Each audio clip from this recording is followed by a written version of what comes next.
A highly effective sales strategy is leverage.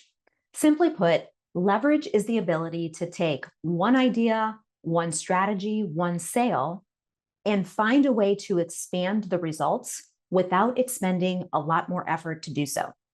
For example, I have one client who earned a new customer and a new offering in that customer.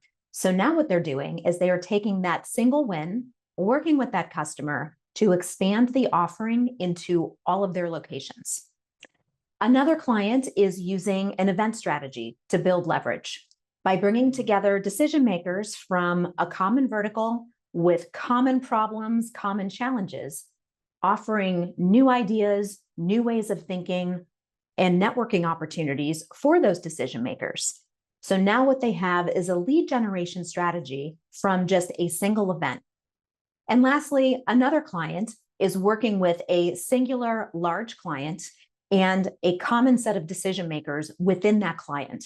Again, bringing them together to share ideas, to create a network, and also create opportunities for follow-up.